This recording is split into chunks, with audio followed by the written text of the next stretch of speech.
बिस्मिल्लाहिर्रहमानिर्रहीम। अस्सलाम वालेकुम। क्या हाल है आप सबके? उम्मीद है सब खैरियत से होंगे, खूब मज़े में होंगे और एंजॉय कर रहे होंगे। और अगर आपको मेरी डबल डबल आवाज़ सुनाई दे तो उसके लिए माजरत। हमारे घर आ गया चिली मिली का डब्बा और आधे से ज़्यादा मैं अकेले बैठ के खा गई हूँ। तो खाते हुए तो बहुत मज़ा आया, लेकिन अब एहसास हो रहा है कि आवाज़ जो है ना वो सिंगल नहीं निकल रही, डबल डबल निकल रही है। तो बार बार खनकार के जो है वो गला साफ़ करना पड़ रहा है। तो इसलिए किसी भी किस्म की आपको जहमत हो तो उसके लिए क़ब्ल अज़ वक्त माजरत। जब से समर वेकेशन स्टार्ट हुई है मैंने डे वन से ही जो है ना घर में एक रूटीन सी बनाई हुई है। ओके, ये नाश्ते का टाइम है, ये खेलने का टाइम है, ये बहन भाई आपस में एक्टिविटी करेंगे, यहाँ पे पढ़ने का टाइम है। लेकिन आप कितना टाइम बच्चों को घर में रख सकते हैं? अगर स्कूल्स को आप देखें तो अल्हम्दुलिल्लाह स्कूल्स आपके बच्चों को 7-8 घंटे इंगेज रखते हैं। उनकी एनर्जी कहीं ना कहीं पॉजिटिव तरीके से लग रही होती है। घर में ये करना बड़ा मुश्किल है। तो कहीं ना कहीं इन्हें बाहर ज़रूर लेके जाया करें, पार्क ले जाएं या किसी फ्रेंड के पास चले जाएं, कुछ ना कुछ ज़रूर करें। हमारे पास ट्यूसडे को फ़िल्म्स जो हैं वो हाफ़ रेट पे मिल लगती हैं, यानी कि जो टिकट है वो हाफ़ रेट होता है। तो मैं हमेशा से बच्चों के साथ फ़िल्में देखती आई हूँ। बहुत बचपन से, जब हमारा पहला बच्चा टीवी देखने के काबिल हुआ था, उस ज़माने से जो है हमारे घर में एक रूल है कि हर चीज़, हर फिल्म मैं साथ में बैठ के देखूँगी। मैं अप्रूव करूँगी तो उसके बाद वो बच्चा अलाउड है कि वो अकेले भी वो फ़िल्म देख सकता है। आप यकीन करें, मेरे बच्चे इतने बड़े हो गए हैं, अल्हम्दुलिल्लाह ये वाला रूल जो है वो हमारे घर में अभी तक चल रहा है। हम अपने बच्चों को लेके सिनेमा जाया करते थे, तो वहाँ पे हम इतने इनको ट्रेन कर चुके थे कि अगर मैं करती थी तो बच्चे आंखें बंद कर लेते थे। और अभी तक ये हाल है कि अगर मैं इन लोगों के साथ फ़िल्म देखने जाऊँ और ये इतने बड़े हैं, मैं आदतन करती हूँ और बच्चे जो हैं वो आंखें वाकई बंद कर लेते हैं। तो अब हम हंसते भी हैं, लेकिन इस तरह के रूल्स और इस तरह की एहतियातें जो हैं वो ज़िंदगी में बड़ी काम आती हैं। उससे एक तो बच्चों को पता चलता है कि वो हर चीज़ के लिए आज़ाद नहीं है, उनको अपने बड़ों की परमिशन चाहिए। और बड़ों की भी ज़िम्मेदारी है कि आप सोशल मीडिया पे या डिवाइसेस के साथ बच्चों को अनअटेंडेड नहीं छोड़ सकते। आपको हर हाल में अपने बच्चों की ज़िम्मेदारी लेनी होती है, हर जगह। और ये उसी वक्त पॉसिबल है जब आप बच्चों के इंटरेस्ट की चीज़ों में ख़ुद भी दिलचस्पी लेंगे। अगर आप उन्हें कहेंगे ओ ये कार्टून देखो और फिर ख़ुद नहीं देखेंगे, तो फिर वो बच्चा भी थोड़ी देर बाद वहाँ से बोर हो जाएगा। तो आपकी अटेंशन उसको दरकार है। कोशिश करें कि हर मामले में, उम्र के हर हिस्से में अपने बच्चों के साथ साथ मौजूद रहें। क्योंकि मैं आपको एक बात बताऊँ, ये टाइम इतनी जल्दी गुजर जाएगा कि आप हैरान ही हो जाएंगे कि अरे कल तो ये बच्चे थे, आज इतने बड़े कैसे हो गए। अब हमारे पास कोई है ही नहीं, कोई सवाल पूछने भी नहीं आता, कोई बात करने भी नहीं आता। तो उस टाइम के आने से पहले पहले इस टाइम को बहुत इन्जॉय करें।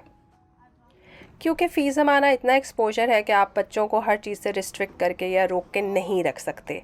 आप रोकेंगे वो कहीं और से उस चीज़ का एक्सपोजर हासिल कर लेगा। तो बहुत बेहतर है कि आप उनके साथ साथ रहें, उन्हें सही और गलत गाइड करें, ताकि ये बच्चे कल को आपके लिए सदका जारिया बने। क्या ख्याल है? तो जनाब, हंसी मजाक में गुजर गया सुबह का टाइम और फिर आ गए घर आके हमने पकानी शुरू की अपनी हांडी। और हांडी पकाते हुए मैं आपको दो चीज़ें दिखाना चाहती हूँ। एक तो ये नया चमचा जो मैंने ख़रीदा, मुझे बड़ा पसंद आया, बहुत अच्छी वुड का है और बहुत अच्छी शेप भी है इसकी। दूसरा ये कि मैं हमेशा ब्राउन प्याज नहीं यूज़ करती। वो सारे खाने जो मैं पहले से प्लान करके रखती हूँ कि मैंने पकाने हैं, तो उसमें मैं प्याज काट लेती हूँ। इतनी भी मैं कामचोर नहीं हूँ कि हर खाने में ब्राउन प्याज यूज़ करूँ। हाँ, लेकिन जो खाना मैं अर्जेंट पकाऊँ या जिसके लिए मैंने प्लान ना किया हो, तो उसमें मैं ज़रूर ब्राउन प्याज इस्तेमाल करती हूँ। अच्छा जी, दूसरी बात ये कि किसी ने मुझे कहा था कि आप भिंडी के अलावा कोई सब्ज़ी नहीं बनाती। देखिए, ये तो मेरे ऊपर इल्ज़ाम है। अगर मुझे बचपन में आपने कहा होता ना कि भिंडी के अलावा आप कोई सब्ज़ी नहीं खाती, तो फिर मैं इसे मान लेती। लेकिन अब तो मैं हर तरह की सब्ज़ी भी पकाती भी हूँ, आपके साथ शेयर भी करती हूँ और कोशिश करती हूँ मेरे सारे बच्चे भी शौक़ से खाएं और अल्हम्दुलिल्लाह खा लेते हैं। तो बस जी, यहाँ पे हम बनाने लगे हैं अरवी गोश्त। प्याज को मैंने थोड़ा सा सॉफ्ट किया है, पिंक कलर किया है। अगर ज़्यादा डार्क ब्राउन कर दें तो शोरबा भी ब्राउन कलर का हो जाता है। तो कोशिश करें कि प्याज आपकी गुलाबी हो, तो उसके अंदर आप टमाटर डाल दीजिए और नमक, मिर्च, हल्दी, धनिया पाउडर, ज़ीरा, अदरक लहसुन का पेस्ट और गोश्त डाल के इसे अच्छे से भून लीजिए। गोश्त का पानी खुश्क हो जाए तो पानी डाल के उसे प्रेशर कुक होने के लिए रख दीजिए। सिंपल।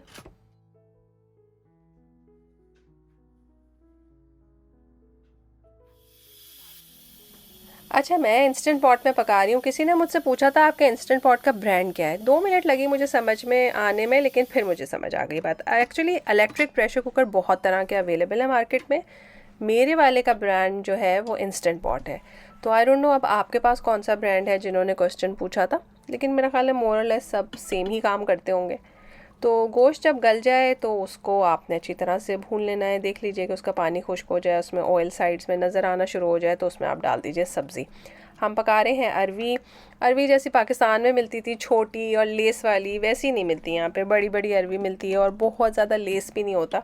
टेक्निकली आलू की छोटी बहन ही लगती है मुझे, लेकिन चले। तो बहरहाल यहाँ पे जो है वो हमने अरवी भी डाल दी है। अरवी डाल के आप इसको थोड़ा सा भून लीजिए गोश्त के साथ। उसके बाद उसमें पानी डाल के उसे दोबारा से 5 मिनट का प्रेशर लगा दें। उससे फ़ायदा ये होगा कि अरवी भी गल जाएगी, गोश्त भी कंप्लीट गल जाएगा और आपका बड़ा अच्छा मज़ेदार किस्म का अरवी गोश्त का सालन तैयार हो जाएगा।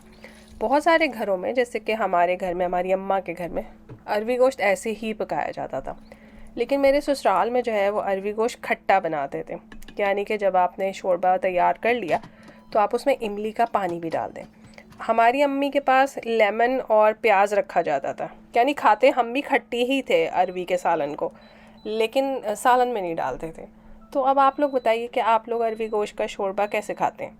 उसमें लेमन डालते हैं या इमली का पानी डालते हैं या बगैर किसी खटाई के खाते हैं? तो जनाब ये देखिए कितना अच्छा ज़बरदस्त किस्म का जो है वो अरवी का सालन तैयार हो गया है। इसमें आप गरम मसाला डालें, अदरक नहीं अदरक नहीं डालना, सॉरी धनिया और हरी मिर्चें ऊपर से डालें। तो कितनी अच्छी तरी ऊपर से आई है ना, है ना। तो अच्छा खूबसूरत सा जो है वो सालन तैयार हो गया है और मुझे मेरा ये चमचा बहुत पसंद आया। अगर आप लोगों को ऐसा कोई चिपटा फ्लैट लकड़ी का चमचा मिले ज़रूर ख़रीदें, बहुत बहुत कन्वीनियंट है जी। नेक्स्ट रेसिपी जो मैं अब आपको दिखा रही हूँ, इतने अच्छे मज़ेदार किस्म के शिकमपुर कबाब की। अच्छा, शिकम कहते हैं पेट को और पुर का मतलब भरा हुआ, यानी वो कबाब जिनका पेट भरा हुआ है। ठीक है, मज़ेदार नाम है ना। तो जायफल और जावित्री, जायफल जो है वो छालिया जैसी होती है, जावित्री फूल जैसी होती है। तो हमें जावित्री थोड़ी लेनी है, जायफल ज़रा सी ज़्यादा लेनी है। इसको पीस के इसका पाउडर बना लें। आप चाहें तो अच्छे से ब्लेंड करके फ़ाइन पाउडर बना लें, संभाल के रख लें। मुझे सिर्फ और सिर्फ इसमें 1/4 टीस्पून चाहिए, ज़्यादा नहीं चाहिए। ठीक है। और कीमा मेरे पास आधा किलो है। अब बताएं ज़रा, इतनी मेहनत का काम किया मैंने आधा किलो कीमे के साथ। बाद में मुझे इतना रिग्रेट हुआ कि यार मैं ज़्यादा ही बना लेती, लेकिन बस मैं चूँकि रेसिपी ट्राई कर रही थी तो मैंने सिर्फ आधा किलो कीमे से ट्राई की। अब इसकी हिस्ट्री में आ जाए। मेरे ससुराल में एक ज़माने में ये बहुत बना करते थे। तो अचानक से मेरे मियाँ को, होता ही है ना, जैसे जैसे उम्र बढ़ती है तो इंसान को बचपन की चीज़ें बहुत याद आने लगती हैं। तो उन्हें बहुत याद आ रहे थे कबाब। फिर हमने अपनी बड़ी बहन यानी अपनी नंद को फ़ोन किया, उन्होंने पूरी रेसिपी बताई। तो इसमें नमक, मिर्च, ज़ीरा, कुटी हुई मिर्च, धनिया पाउडर, गरम मसाला, लौंग, इलायचियाँ दोनों तरह की। तो मैं डिस्क्रिप्शन में भी लिख दूँगी वैसे इसकी तरकीब, परेशान ना हो, इंग्रेडिएंट्स लिख दूँगी। तो ये सब कुछ आपने डाल के जो है वो कीमे में, और साथ में 1 से 2 घंटे भीगी हुई चने की दाल, ये डाल के आपने पकने के लिए रख दिया। आप इसके अंदर हार्डली 1 से 2 टेबलस्पून ऑयल डालेंगे। इससे ज़्यादा ऑयल नहीं डालना है, क्योंकि हमें कीमा जो है ना ऑलमोस्ट ड्राई चाहिए। इसी में आप जिंजर गार्लिक का पेस्ट डाल दें। और जो मैंने कहा था कि 1/4 टीस्पून मैं यूज़ करूँगी, तो देखिए मैं 1/4 टीस्पून जायफल जावित्री का पाउडर डाल रही हूँ।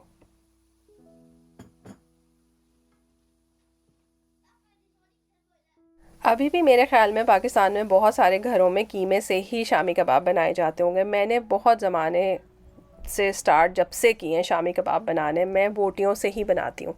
लेकिन बड़ा अच्छा एक्सपीरियंस रहा कीमे से कबाब बनाने का। तो एक मुझे किसी का मैसेज आया हुआ था कि अच्छे शामी कबाब कैसे बन सकते हैं, कि टूट जाते हैं मेरे शामी कबाब। तो खैर आप मेरी वो वाली रेसिपी भी देख लें और इसको भी चेक कर लें, होपफुली आपको पसंद आए। बस आप इनका शिकम मत पुर कीजिएगा। ठीक है।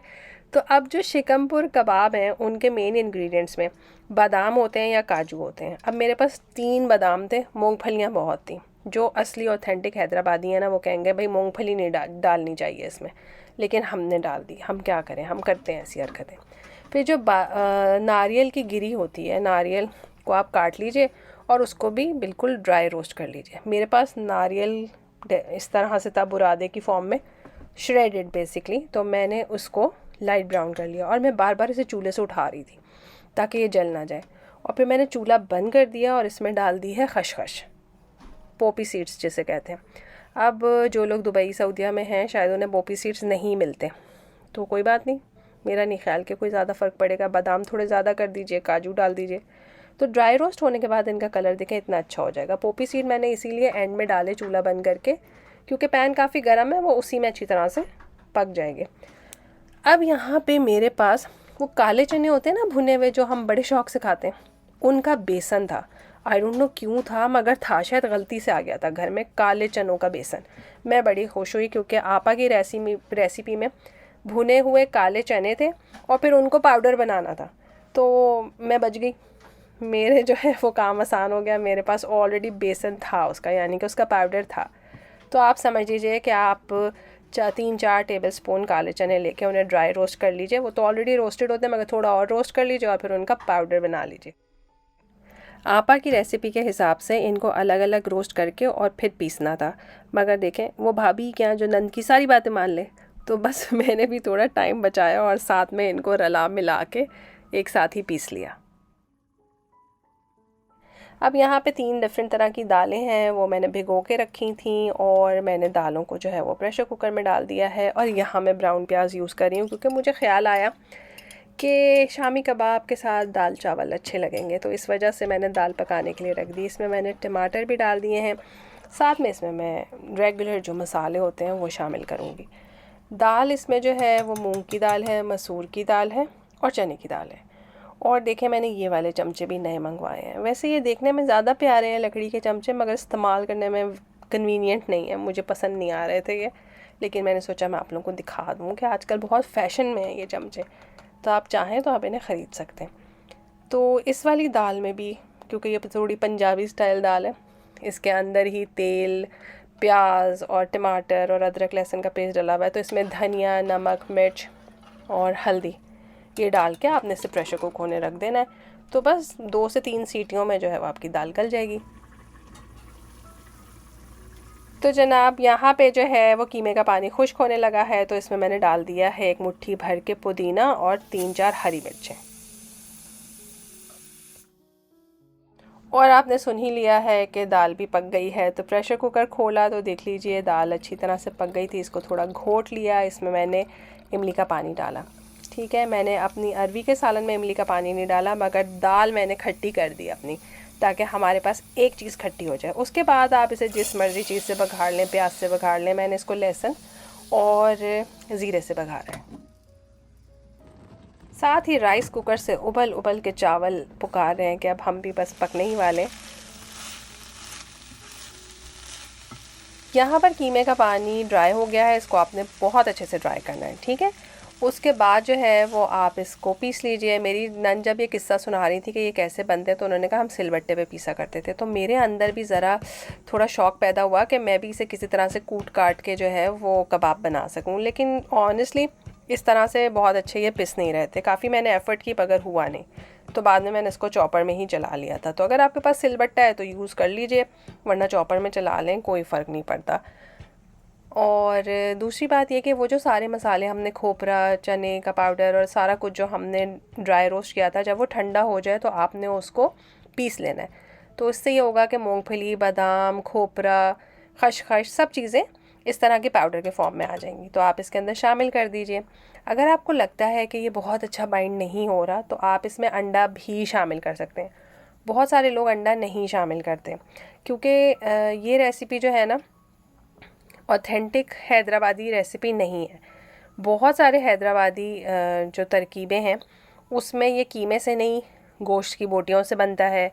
उसमें दाल शामिल नहीं करते, गोश्त की बोटियां बना के फिर उसको पीस के फिर उसके अंदर चने का पाउडर शामिल करके और इस तरह से गूंदते हैं, तो वो इसी तरह की फॉर्म में आ जाता है। फिर इसमें वो खसखस खोपरे वाला मसाला भी डाल देते हैं।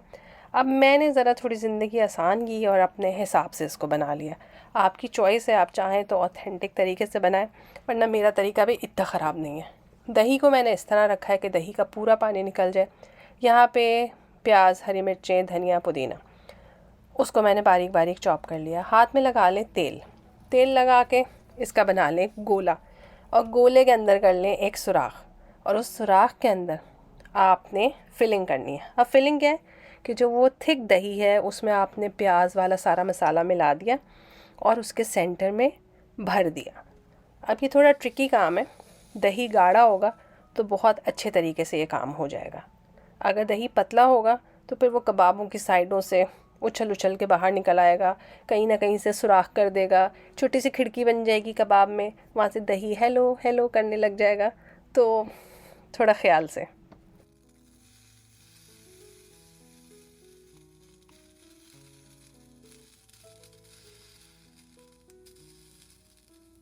अच्छा, मेरा कोई काम सीधा होता नहीं है। जब मैं ये कर रही हूँ ना तो मेरे दिमाग में चल रहा था मुस्तकिल के मैं इसके अंदर अगर फ़ेटा चीज़ भर दूँ तो वो दही की तरह इतनी ट्रिकी भी नहीं होगी और टेस्ट में ज़्यादा मज़ेदार होगी। ठीक है, तो ये आपके लिए भी एक टिप है। मैंने 2 कबाब बनाए दही भर के ताकि ट्राई कर लूँ कि दही बाहर तो नहीं निकलता, और आप देख लीजिए ये बहुत अच्छे से सिक गए, कहीं से दही बाहर नहीं निकला और मेरे मियाँ साहब को पसंद भी बहुत आए। जब आप इन्हें काटेंगे तो इसके अंदर से दही भी निकलेगा और प्याज भी निकलेगा, तो वो बड़ा मज़े का लगेगा। अगर आपने अच्छी वाली फिलिंग की होगी, प्रॉपर वाली, तो अच्छा लगेगा खाने में। लेकिन जो दूसरा तरीका है, ये फ़ेटा चीज़ है। फ़ेटा चीज़ के अंदर मैंने वही हरी मिर्चें, धनिया और प्याज मिलाया और फिर उसके बीच में मैंने फिलिंग की। तो फ़ेटा चीज़ ना हैंडल करना बहुत आसान था। मुझे लगा इससे कबाब ज़रा ज़्यादा पतले बने, ज़्यादा अच्छे बने और अंदर से भी ज़्यादा मॉइस्ट थे, क्योंकि चीज़ है वो हीट से थोड़ा सा मेल्ट हुआ तो वही दही वाला एक उसमें फ्लेवर सा आ गया। तो हमारे हस्बैंड को तो अल्हम्दुलिल्लाह अल्हम्दुलिल्लाह पसंद आ गए। हालांकि इसको बनाने में मैंने काफ़ी 2 नंबरियाँ की, पर उन्हें पसंद आए कबाब।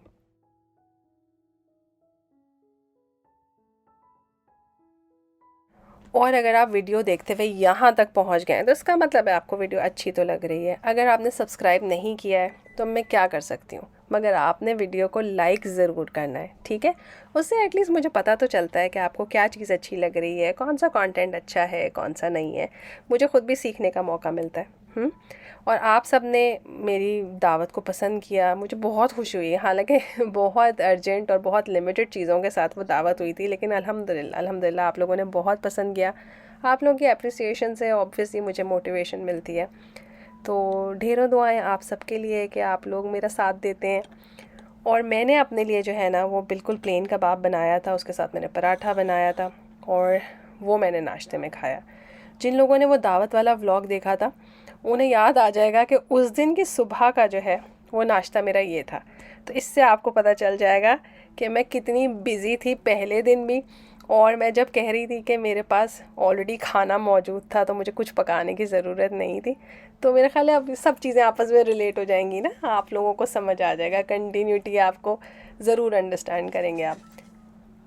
तो चैनल पे आने का और वीडियो देखने का बहुत बहुत शुक्रिया। आप सबकी दुआओं का शुक्रिया। आप लोग इतनी प्यारी प्यारी बातें लिखते हैं। अल्लाह करे कि वो सारी दुआएं आप सबके हक़ में भी पूरी हों। अल्लाह ताला हम सबको खुश रखे। फिर मिलेंगे एक नए व्लॉग में। और अगर दावत व्लॉग अभी तक नहीं देखा तो ज़रूर देख लीजिए। अल्लाह हाफ़िज़।